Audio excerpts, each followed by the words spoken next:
Get this guy here.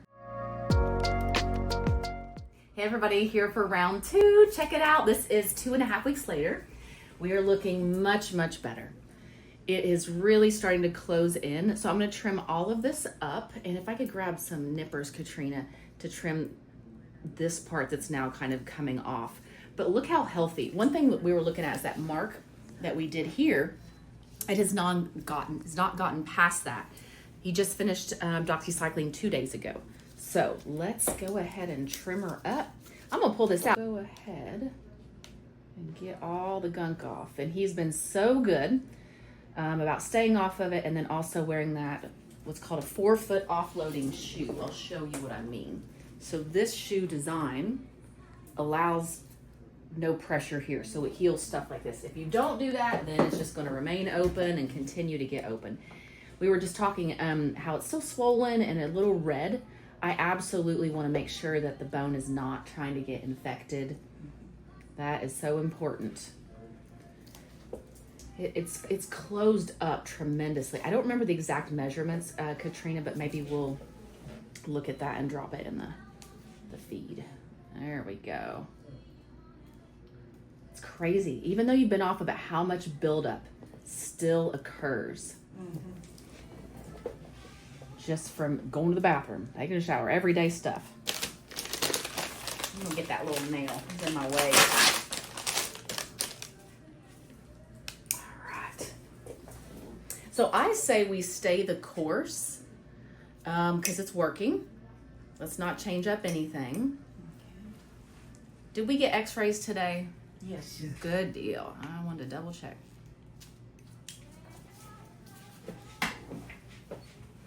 Get this guy here.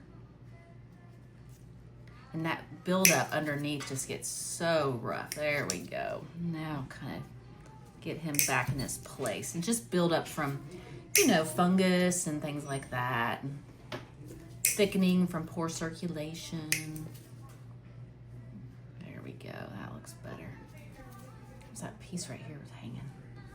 Go and get this guy. There we go. It's amazing how it's just starting to separate the good skin from the bad skin.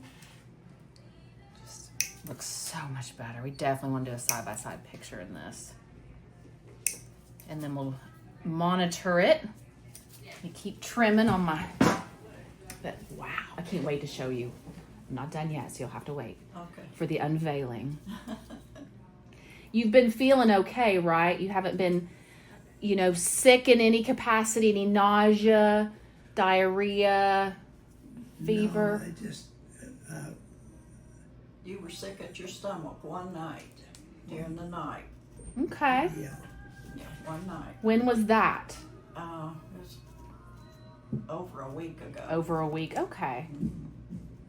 I'm not real worried about that. It could have been even from the antibiotic. But... the toe is warm, so we'll take a look at the x-rays, but I may order a bone scan or something like that to really look to see if the tip of it is potentially infected. I checked to make sure it wasn't hot, you know, at first. Yeah. It was, but yeah. It's still a little warm. Okay, now we got this spot in the middle now. But remember, we want that steak appearance. But look how much smaller. Amazing. Do you want to take a peek? Here we go. oh my goodness. Isn't that amazing? Yes. It looks so much better. So we're going to measure it. Down to that little spot. Down to that little spot. So that's going to close in. So you keep doing what you're doing at home. Okay. I'm just going to put some betadine on there after I measure it. Ready? Okay, so we've got our measurements taken. So now what I'm going to do is just put a little bit of betadine on here as a good antibacterial and drying agent. She's already got her ointment at home to take care of this. And I'm just going to put a very little protector here. Like a little bumper. How do I want it? Yeah, like it like that. Yeah, that's how I put it. Yeah. You know, with toes, they're all shaped differently.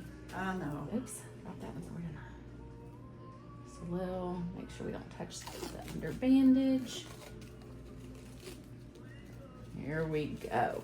So we'll probably do another couple weeks again, but we're gonna go ahead and get that bone scan set up to make sure that there is no infection in there. I am concerned, but we're gonna look at the x-rays in just a minute. But I think that we've stopped it in time for it to be a real issue. And then hopefully, you know, we can just finish this off. And then we'll probably talk about when this is healed, how that toe is bent down like that, because I'm afraid that's gonna be a future problem where you're wanting to get an ulcer, because we have a 50% chance of having a recurrent ulcer in the same spot. So I know. So I really want to think for the future this time, if it's an insert, that we take the hole out or cut a little area for the hole so the toe can sit and not be on the floor. That's what we'll do. All right, guys, let's take a look at the x-rays, TBD. All right, guys, so I looked at the x-ray. It is honestly on the verge of, is it a bone infection or not? The toe is red. It's stable and it's gotten better, but it's still swollen and warm. So my concern is for osteomyelitis, which is a bone infection. Again, the x-ray, unless it's progressed, it's not really gonna be super obvious. In comparison from the last visit, I didn't see a big change, so I'm really hopeful he does not have a bone infection, but we need to make sure, and we're gonna order a bone scan. So stay tuned for the next episode in 2 weeks.